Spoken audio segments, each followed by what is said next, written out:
So now we know our feedback on streams, forums, YouTube, whatever, it all gets back to the devs on a pretty much weekly basis. And we're going to hear far more from Josh. His own interview will be uploaded. But again, like I said, like just because it gets to them doesn't mean they are like looking at it, right? A little bit after this goes out. I found out why things don't change, because you guys probably have the same question, right? We're moaning about it, we're complaining about it. Why is this feature not being iterated on, developed in some way? Suggestions we're putting forward not happening. This is when I learned about modular design. Modular design is a system that's been in place for a really long time and is going to be changing. In order to find out more about this idea, we're not only going to sit down with Ian again, but we're going to sit down with Tina Wang, who's the Associate Art Director of World of Warcraft, and Morgan Day, the Associate Game Director. Over the years, you guys have fell into a habit of almost cannibalizing your own game with every patch. Yeah. Which felt very wasteful. Like, I can't imagine the R&D that went into some of these systems. Dungeons, I mean, if you go back to Kata, it was like, in Wrath, every time the TOC came out, right, every other dungeon is irrelevant now. No point in doing it. And the same with raids, and obviously there's arguments to and for linear raids. But Season 4, you've started to maybe consider, and we've actually seen this happen in a number of other MMOs recently, certainly the ones that are a decade plus, where they're like, we have a wealth of content that we've created over these years, and we've just left it. And there definitely seems to have been a lack of iteration in Blizzards, like Garrisons. But Garrisons are remembered not fondly, unfortunately, but the premise is really good. It's just people wanted maybe a more cosmetic style than a practical solution. Warfronts. Yeah. How excited was the player base when Warfronts were announced? And unfortunately, it didn't go that way. No, not even close. We all watched the Sneaky Pete promise, and you're going to hate these guys, and they're going to interfere with you and stuff, and then part of the mandatory element was there. Yeah. But we can reel a list off here of huge systems, huge resources that are brought into the game, which have been left to like, okay, and class halls I would definitely put in here, which feel like such a waste. And what is the thoughts there now for like over the next few years is to change that instead of reinventing the wheel every expansion? Yeah, I think, I mean, so there's a couple of pieces to that. Some of that is definitely the move away from, you know, expansion specific systems that also would turn into borrowed whatever because they were going to go away, back to evergreen improvements. I think broadly speaking, I think there's you could almost carve out 3 eras. See, I think the biggest issue here, what happens is, how should I describe it? So what I think they should do, but this is why it's not possible, is you introduce systems, the ones that people like you keep, the ones people don't like you discard. The problem is because before you even have the data, what people like and don't like, you're already working on the next expansion. So you might not even be able to implement a system that was in the previous expansion that people liked, because by the time you get the data, like there's no room in the next expansion for it, right? You can't implement anymore. So I feel like that's the issue. So now they have to make systems that like will definitely cross over expansions, which is like the talent system, which is like not even a system, but whatever. Of World of Warcraft philosophy and development. And I would say that the first era was from Classic all the way through Mists of Pandaria, where every expansion was adding extra. I would say, didn't Kata already change the talents though? Or were the talents changed in MoP? So then it's like Classic to Cataclysm is one system, and then MoP WoD is different system. Well, talents, I mean, technically went all the way to Shadowlands, MoP to Shadowlands. But as far as eras go, in my opinion, it's been like a 3 expansion era. Like Classic to Wrath was like an era. Cataclysm to WoD was an era. Legion to Shadowlands is an era. You know, extra layers, era, extra systems, era, new professions, new races, new classes, new things, and then we kind of reached as we were coming up on almost 10 years at that point, a turning point, arguably a little bit of a crisis, as we were coming off like 2 expansions in a row. We'd had like 12 to 13 month final tiers, and just looking at like this infinite scalability, like this infinite exponential growth of like what it takes to make an expansion, both in terms of development, but also player-facing complexity. This fucking like, boss. How many systems do we have now? How just complicated is the game? This boss, I mean, I wasn't really raiding during this time, but man, I could never figure this boss out. I mean, how much did I try? I think I did like 3 times, but like, yeah, the dance, I could never figure it out. Like, it's not even dance. Like, where are the safe spots? Game becoming, we're going to keep running this game for years and years and decades to come. Can we really just keep adding new permanent systems every couple of years forever? No. And so I think that's what led to some of the class pruning philosophy. Yeah, but you went Warlords. Yeah, went a bit ham on that aspect. But also the idea that we needed to be able to make things that were not permanent, that we could go deeper, focus them on a single expansion, have them be the hallmark of that expansion, but they weren't going to add to the ongoing complexity. That was, and so I think that was. I mean, I understand his viewpoint, right? However, you can still make a system that lasts for more than one expansion. You can still make it last for the era that you want. Like, you know, if you already in your head are like, we're gonna have another era of 3 expansions, and this system will go through these expansions, and then, like, I don't understand why they would go with just the one expansion system. The Mage Tower, for example, is one of the systems that can just last forever, really. But also, you can also just make it last for the era, right? You don't have to make it last forever. Same with other systems, right? It's like you just, you know, add a system. This system will be relevant lore-wise and difficulty-wise for the next 2-3 expansions. It doesn't have to last only one expansion. And on top of that, so it's like, you know, let's say it's like every expansion should have 4 systems, right?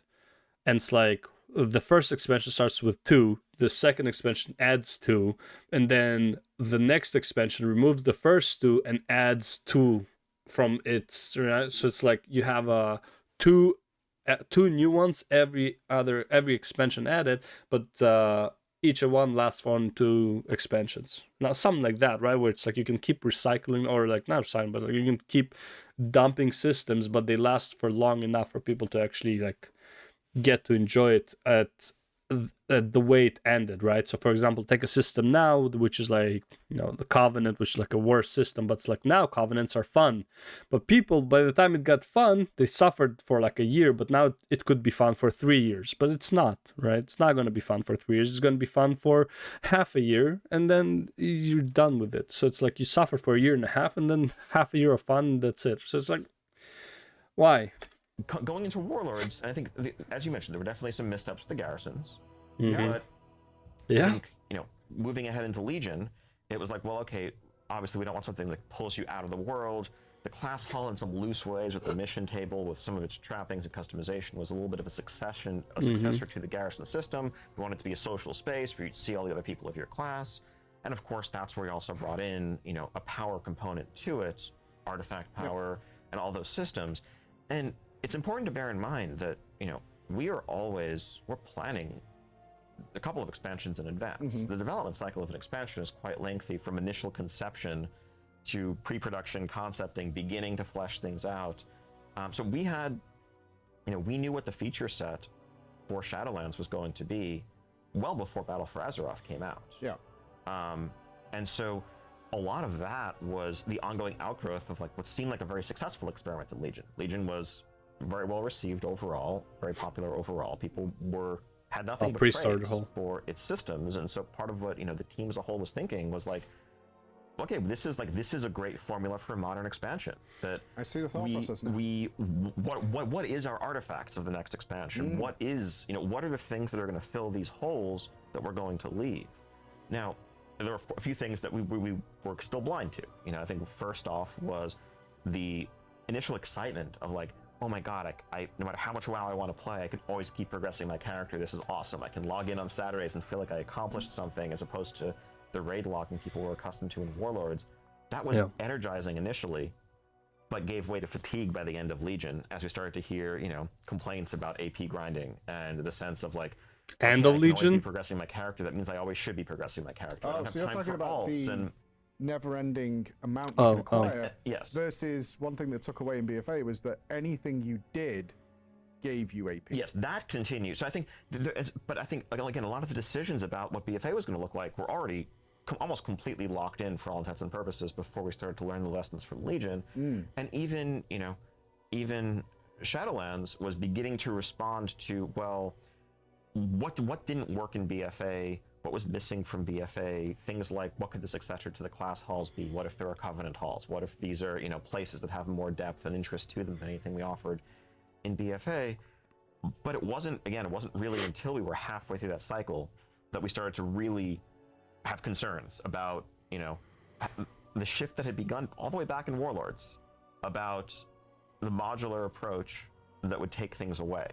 Because people were not sad to say goodbye to their garrisons at the end of Warlords. It's a shame, because right? if they've been iterated on, they were potentially something amazing. Perhaps, but the feedback, right? So people didn't really appreciate the extent of that pain. When BFA came out, we certainly did. Yep. Losing your artifacts sucked. Leaving, Yes, it did. having all your legendaries disabled the second you hit level 115 sucked. Not a good day getting into Alpha. And I think, but again, at that point, we were already heavily committed on the course we were on, because we just, at some point, we have to keep marching forward. We have to keep making stuff. We can't throw Well, I don't really understand the decision to make it 115. They should have, the artifacts should have lost their powers and all that stuff in the pre-patch. Usually that's how you would go about it, right? Pre-patch is when your iteration of your character is already changed for what it's going to be in the expansion. So all the artifacts, legendary stuff like that, if you were going to cancel them 115, you should have just canceled them in the pre-patch, to be honest, right? About a year of work. But we started to have misgivings about that general direction, and I think realizing that the cycle we're falling into is one where every expansion begins by losing something that was awesome, leaving a hole that we then, at best, are scrambling to fill, and leave you maybe equal to where you were before, but if we screw up at all, lesser. That is not a path to success. And so that was the genesis for what I would like to think of as the bro, that's so dumb though. It's you're 115. Sorry, it was 115 cancelled, 116 was cancelled. I think it was good till 115. So it's from 115 to 116, you just lost 30% of your power. That was so dumb. Beginning of a third era of WoW philosophy, which no, if you had Mythic Gear, it didn't matter till 120, but still you felt weaker. The idea of focused, evergreen things, improving baseline systems, introducing new systems into the game that we plan to carry forward, not introducing systems that we plan to throw away at the end of a year and a half or whatever. But doing so, I think, in a more some sort of thoughtful way that, as you were saying much earlier, gives us some opportunities to make use of prior content and, feels like it's going to be sustainable in the years to come.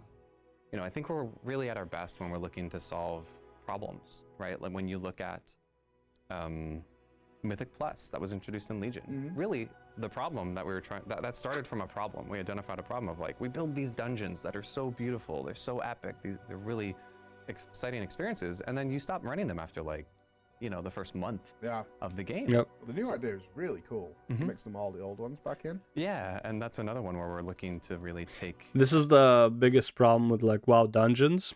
They're too long also, so the problem with them being too long, they require a lot of dev time, and they require people to spend too much time in them, right? I would say you would get less tired out of 16 dungeons than you would of 8, even if the 16 dungeons were half as long as the 8, right? Making the Mythic Plus dungeons last, look at this timer, right? It's it says 28:15, but he's already been there for 5 minutes. So this, I think it was a 33-minute dungeon.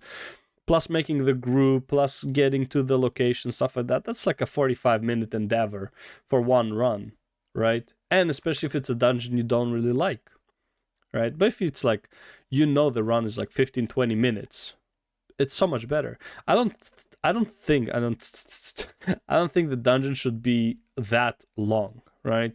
Make them, it's a dungeon, it's not a raid, right? You're literally doing 3 dungeons is a full raid night. Make the dungeons shorter, make them Moss style, very, very fast-paced, get in, get out, get done, right?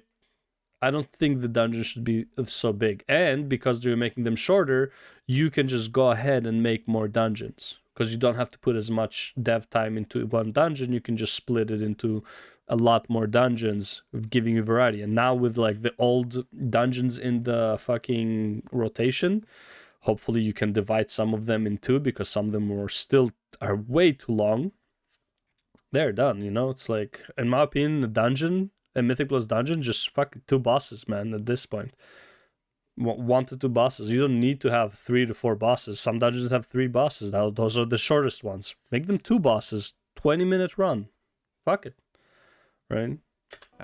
Cues from other games and really look to build off of that foundation. And again, of I that. know, I get it. It's like, well, but like, man, but some dungeons, they're just like, they're so epic. You know, you go in, it's like, it's a whole like adventure. I mean, sure, I get it, but it's only an adventure for the first 3 times. You know, it's not after like if you rent enough, you're like, oh, man, I'm fucking sick of this place. So it's like, okay, it's you're gonna miss that opportunity to get like a massive dungeon out of it, but you get more content for, you know, forever.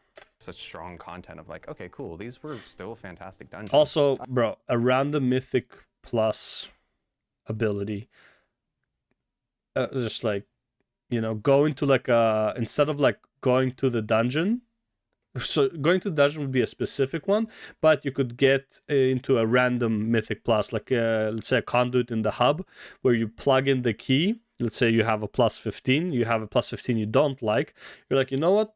Fuck it. Let's do a random plus 15, right? I feel like that would be also pretty fun. And you're not the only ones. Like, nearly every MMO we've looked at that's gone the decade plus mark is now looking back at the not only thousands of man hours, but millions of dollars that have probably been spent, and they're just like, why did we just abandon that exactly? We're just gonna leave that there? Yeah, I mean, Yeah. one of the revelations while I've been here is this idea that you had modular design things, and they had no intention of carrying them forward, and that just feels crazy.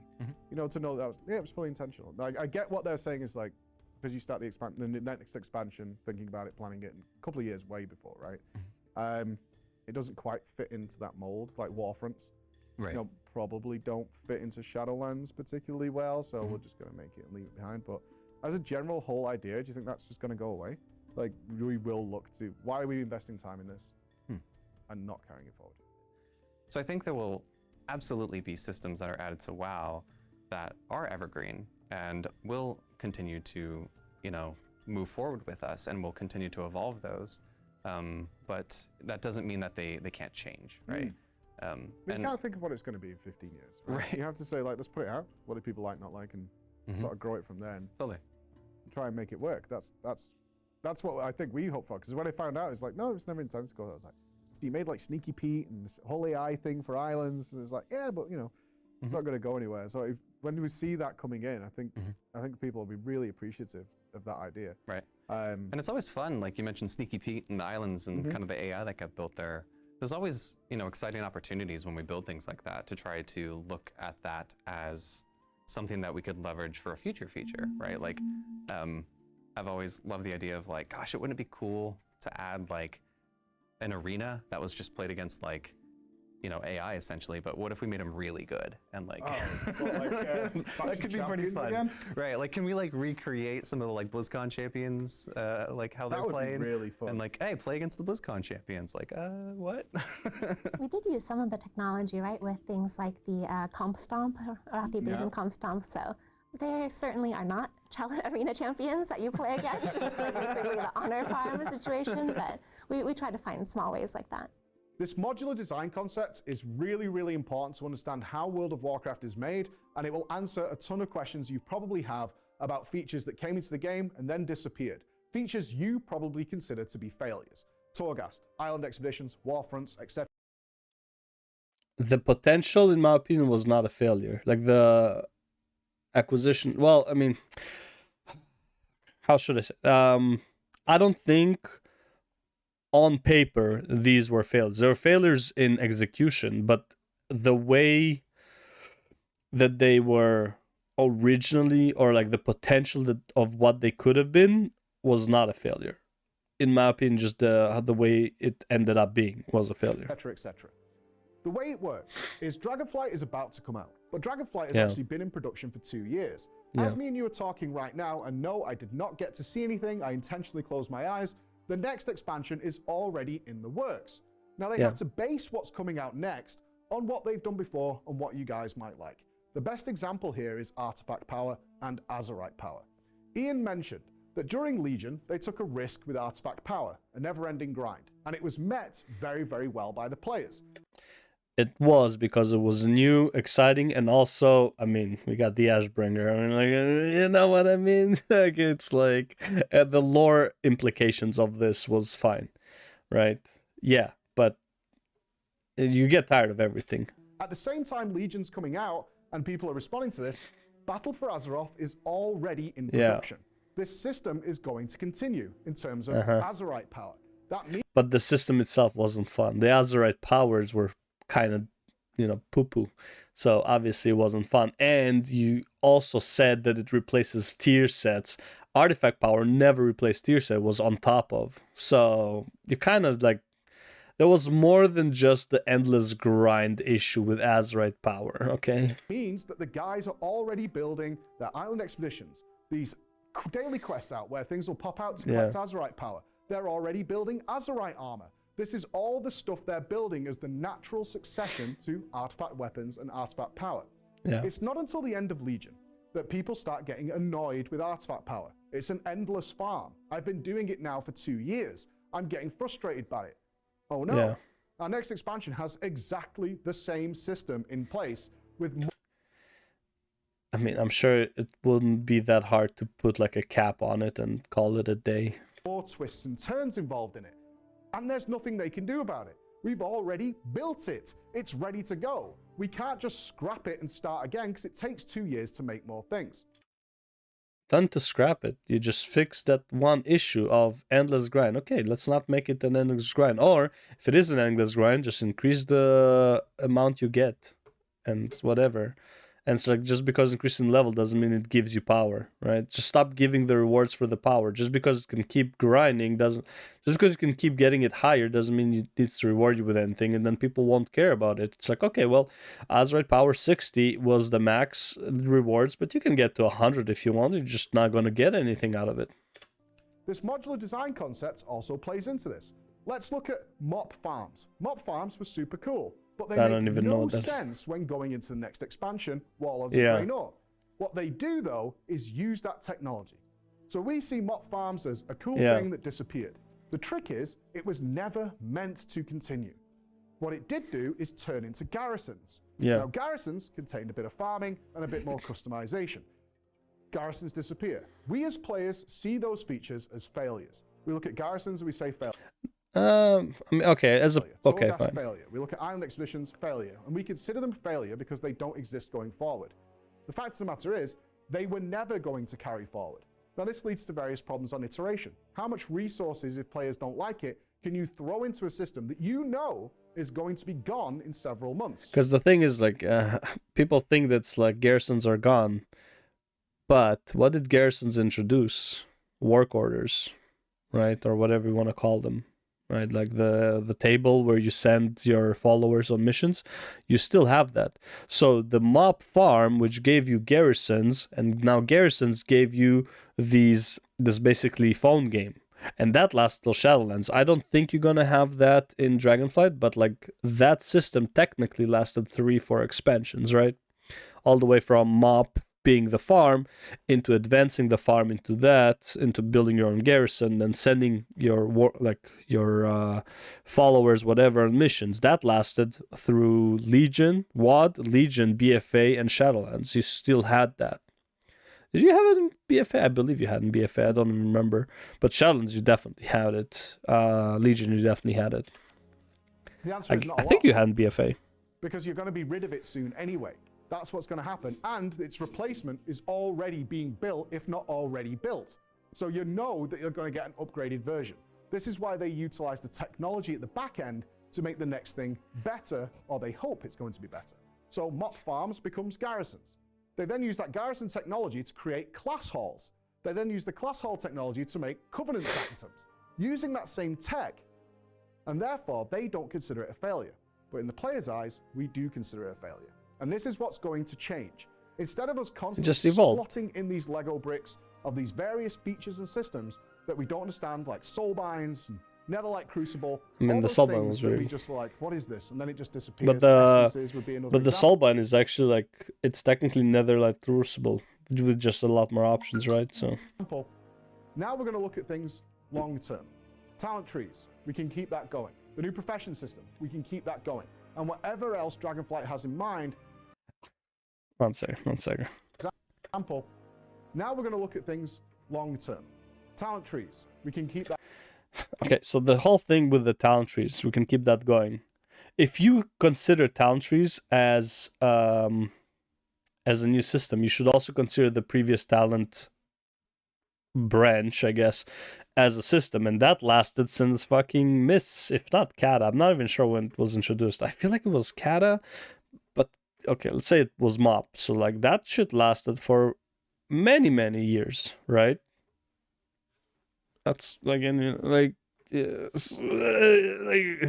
so that was a system that lasted. No one is pointing that out.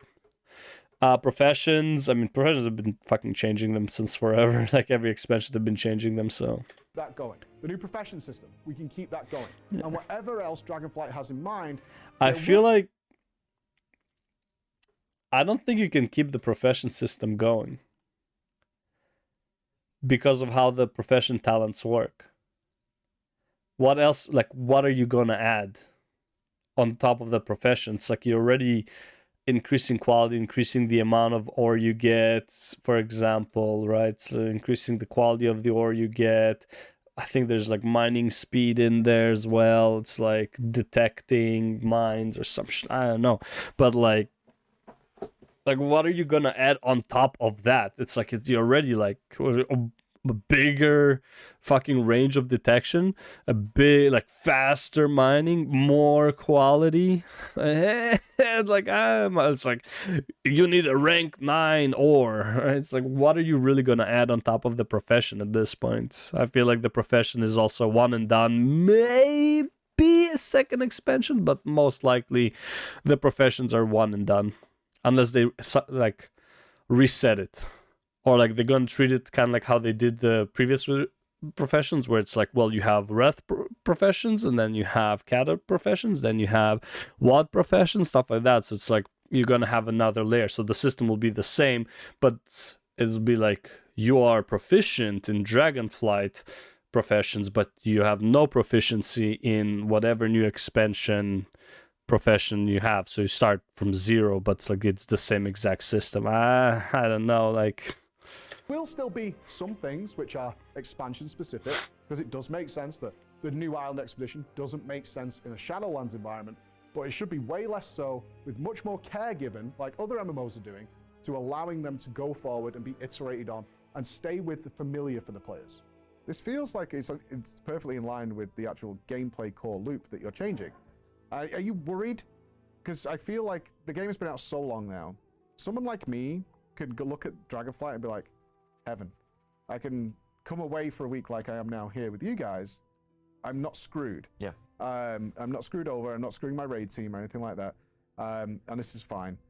But we've now got a huge amount of players who have never known World of Warcraft without logging in and having a list created for them of things that they should do. Bro, you know what would be fucking awesome? But this is for me. It's probably, I would say everyone would disagree with me. You know what would be awesome? That if a raid lock was a 1 month, but you guaranteed loot per boss. And let's say a raid has 20 bosses. And you can only do them once a month. Each one, like on each difficulty. And then you can just choose like one day where you just grind it out, and then the rest of the month you don't have to do the raid. Instead of like once a week. That would be great time-wise, but you know, gonna be met. I think people like it being a weekly. It's like choose where you want to go. I think the hope is that also becomes like a mobile game at that point. There's still, you can look at your world map, and there's plenty of activities. There's world quests, other events. There's things to do to raise your different renowns that you're chasing. And early on, again, for the people who aren't don't have their sights set on doing high Mythic Plus or jumping in and getting into Mythic Rating as soon as they can, a lot of the item level rewards from all of those systems will be very relevant.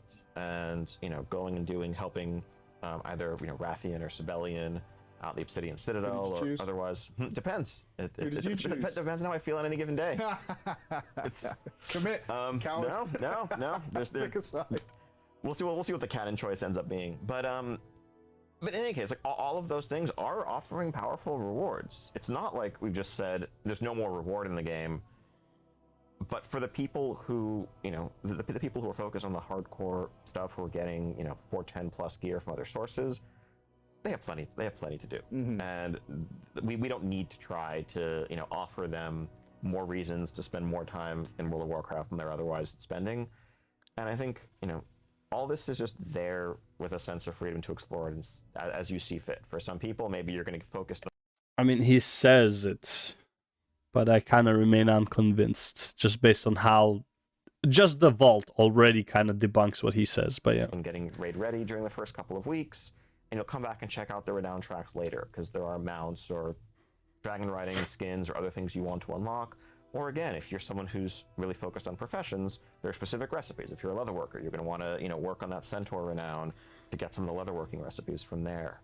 So it's all of the same philosophies are there. It just we don't have that artifact power, that soulbind renown, that thing that is just hitting everyone over the head with being completely mandatory regardless of your playstyle. And again, that gets back to we don't want to force players into content that they don't inherently enjoy. We want to let you play the game the way you want to play the game. Are you far more relaxed now with it's okay if people aren't logging in week on week? If they log in just for... Because you mentioned earlier, raid logging would be the prime example, but obviously in terms of logging in to do the specific thing it wants to do, because it's felt like for a good long time now, we want people online, we want WoW to be a part of their daily habits almost. By intention, your mission, even your mission board from BFA, collecting your Azerite power, whatever it might be. There's a lot of these systems seem designed to engage somebody at least on a daily basis. So they did have mission board in BFA. So are you more relaxed now with that? Oh yeah, it was on the ship. For me, is what I would say. It's not going to be. There's other options out there that are equally as fun and maybe less fun, but also I can jump into that experience very quickly. You've got games like Path of Exile out there that are just free. Sure. Not going through a great time right now, but generally speaking, the market is so flooded with this. Is this something you're adapting to, accepting, or? I mean, all the above to an extent. I mean, I think we never want, our goal is never habit in the sense of like you have to log in when you don't want to. Our goal. Bruh. No way that's your goal. I know he's saying it. I don't know. I suspect he's saying it because that's what Final Fantasy dev has been saying. What's his name? Yoshi P. He always says that's like, I want you, like, once you're done, if you feel like you need a break, take a break. We don't want to keep you here. Bullshit. World of Warcraft doesn't want you to keep playing. Bullshit. Give me a fucking break, bro. It's like, such a lie, bro. I mean, again, he might believe it, but the systems in play are never the case. Because the amount of vault you need to do, think about it this way, okay? 9 raid bosses, 10 mythic pluses, and like, I don't remember how much PvP you need to do, but I think it's a good chunk of like matches, right? At your rank. Right. I mean, it doesn't matter which rank. It's like it depends on which rank you are by the time you're done with them. But it's like, what is that? 10 plus approximately 10. So like at least maybe 25 to 30 hours a week that you have to play WoW. That is a lot of time to fill up the vault. Okay, like it's you say that. But that's not the case. Final Fantasy, you can finish your weekly stuff. Okay, so you have the what's called astronomy books, tombs, whatever. I think there's astronomy at this point. I don't remember which one's the latest one. 450 of those. And you have the 4 raid bosses. Not even 4 raids, just 4 raid bosses. If you do all of that, you do the 4 raids, you do the random level 90 dungeon, that's already 130 tombs. So you can log in 4 days out of the week, do your just the one dungeon. That's 90 tombs each. So that's 360 tombs with the 4 raids, which is 10 tombs each. Okay, so that's 400 tombs right there. And that will only take you maybe an hour and a half. So you're almost done with all of your weekly shit within an hour and a half, maybe 2 hours. And then you can just do like one other dungeon on a different day. Each dungeon is like almost instant queue, and they last like 15 minutes at most. I would say in 2 hours a week, you can probably fill up your complete weekly quota. Right? Not talking about like if you want to do higher challenge, whatever, that's fine. But just the weekly quota that is required, about 30 hours compared to like, let's say max 3 hours. There's 10 times the amount of time. So to tell me that's like, well, if you don't want to do bullshit, okay? WoW is very forceful in how much time you need to spend on it, okay? And you can't just log in for like 30 minutes and get something done. You have to be logged in for hours. Just one Mythic Plus is about an hour of your time if you're just logging in fresh, unless you have a guild and you already decided which time you're doing it. So yeah, don't give me that shit, okay? The gameplay does not agree with what you're saying here, Ian. Goal is for you to want to log in. Our goal is for you to want to play World of Warcraft and to look forward to getting back into the game. Yeah, Something of you course. wanna Yes, complete, that's a fine goal to have. And if you're not wanting it, then getting you to do it despite that isn't a victory for us. It's Okay, like that's so arbitrary. It's like, well, we're not forcing you to play. You clearly want to play. You know, you're forced. If I'm a loot whore, which I am forced to play at least 30 hours a week, basically. Yeah, you're forcing me. Yeah. In Final Fantasy, if I was a loot whore, I would still not need to spend that much time. Right? If I have Savage Raid, let's say it's not even on farm. Let's say I have Savage Raids are on prog. Let's say on the 3rd boss. I'm spending maybe 2 to 6, usually 4, I think. I would say I was spending 4 hours of progging in Savage Raiding in Final Fantasy. Outside of Savage Raiding, add like the 2 hours of grinding the other weekly stuff, I'm still 6 hours in. In WoW, just to do the weeklies, just already like fucking 25 hours. Like, man, no, you guys really suck at making people not... you guys really suck at making people able to take a break from WoW, okay? Actually, it's just burning people out. And so I think giving people the freedom to feel like they can take a step away, do something in real life, Not with the play another Bolt. game for a while without falling behind is valuable. I think the Not one with the thing Bolt. that we do worry about when it comes to, you know, sort of the raid logging phenomenon or people taking breaks is the social nature of the game. Is, you know, sort of the critical mass. Because you need 20 people for a raid. Like, you lose 2 people out of your raid group, like the whole raid group might just collapse. Yeah, that is a big issue. I agree with him. Of keeping a group together. If the person who is really excited to log in to do things with their guildmates logs in, But they're not. and no one from their guild is online Yeah. because of whatever reason, They and also then log just out. log back off, kind of Yep. disappointed because they were hoping to play with friends, but their friends weren't around. Yeah. That can be an issue. And I think that's something, you know, going back to WoD, to Warlords of Draenor, that was probably the peak of the raid logging era, where really there was like, other than checking your garrison, if it wasn't raid night, there was nothing to do. It wasn't. Yeah. That Myth wasn't Plus didn't outside even your exist garrison back then. as well, you know? Yeah. Go in. What makes you think this would be different in Dragonflight, though, outside of the raid? Okay, you have the Mythic Plus, I guess, but it's like, you know, it's like, I don't think people will just like be dicking around. Aside from, like, again, a new patch release, yes. The new expansion release, yes. You're gonna be dicking around a lot. You're gonna be doing a lot of world content, but it's like those players stop playing very, very fast, and they'll just come on for the raid nights, right? Even now with like, okay, end of Shadowlands. This is the funniest thing. So I logged in, I don't know, a few months ago. This was already like season 4, faded raids and all that stuff was happening. No matter what time I would log in, I would even log in 20 minutes before the guild's raid time. There was maybe one person online. They would all log in for the raid, but they're like, even with all the content, you have the Mythic Pluses, you have the faded raids, you have I don't know, Zereth Mortis completionism, you have all these like old Mythic Pluses. Even with all this content, not a soul in sight in season 4. So you're telling, and Dragonflight has even less content than that. And you're telling me it's like outside of like the honeymoon phase. You're telling me people are going to be logging in religiously. Okay. Look at all 10 of your characters, or I think Yeah, it's 10 and at so- a time. And so that felt like a step too too far toward that end of the spectrum. But ultimately, you know, as long as we're keeping social groups somewhat healthy, we want people to be able to play the game in the way that makes them happiest. Excellent. Okay, you want people to be the happiest? Okay, remove the mythic raid limit between servers. Just be able to play with anyone from any server in a mythic raid as long as it's within your zone, right? US West, US East, Europe, Asia, all that stuff. That's number one. Number two, which they already did with the, you can mix and match allied and alliance and horde for like mythic pluses. I believe you can do that right away with no limitations. For the raid, I think you can do like 2 or 3 alliance with the rest horde, something like that.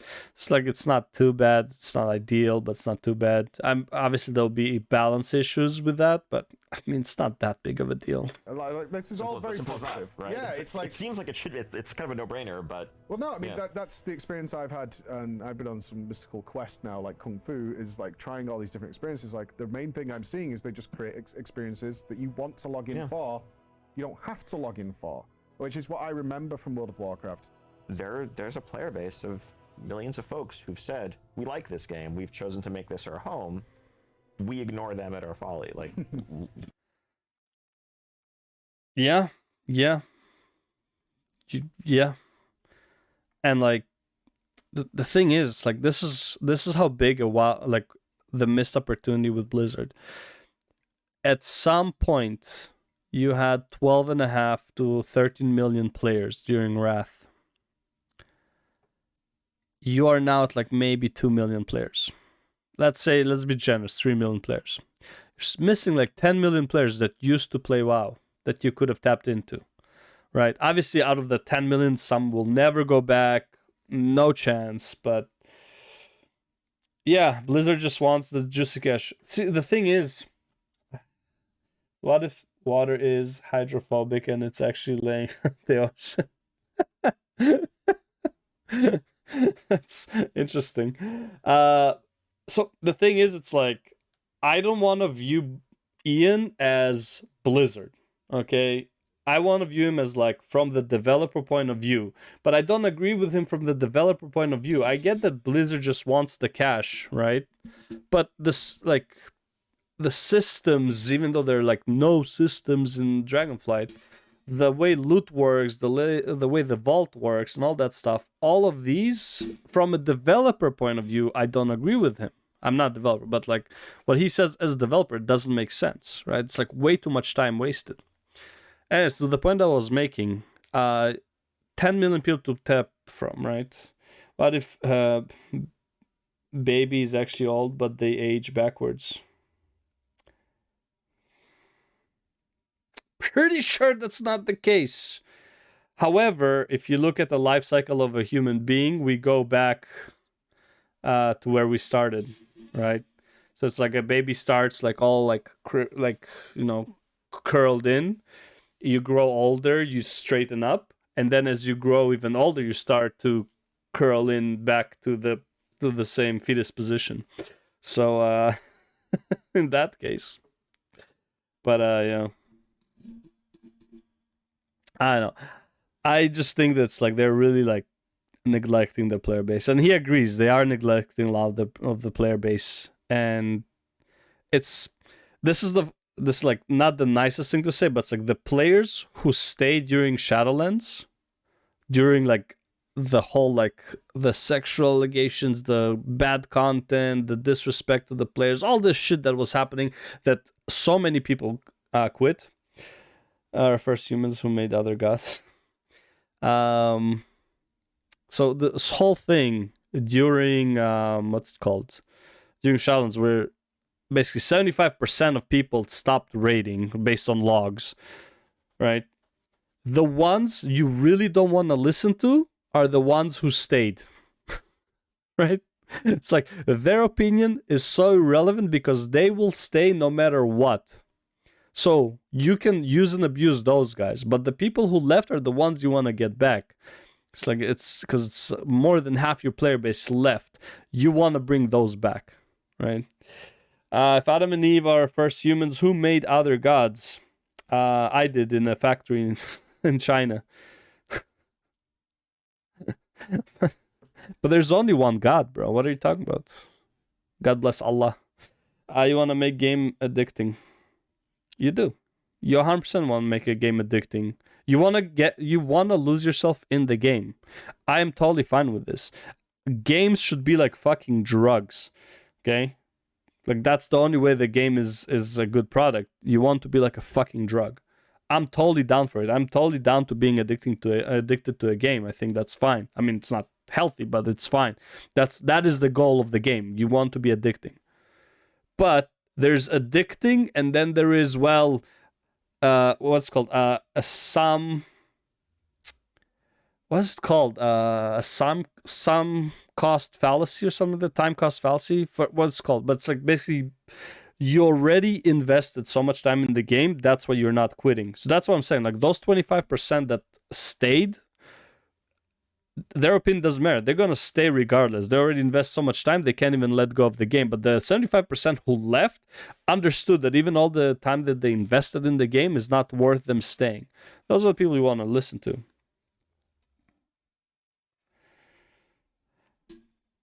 I wouldn't call a fun game never endings. Like Elden Ring, for example, was really fun, but it ended. And now no one's playing it, but it's also not a sub-based game, so I think that's fine. They made their money on people buying the game. However, I think replayability rather than never-ending is probably a better way to go. But then again, replayability, you can technically say it's a never-ending because there is replayability, but man, how do you even go about it? That's the developer stuff, but yeah. What do they want? What do they not want?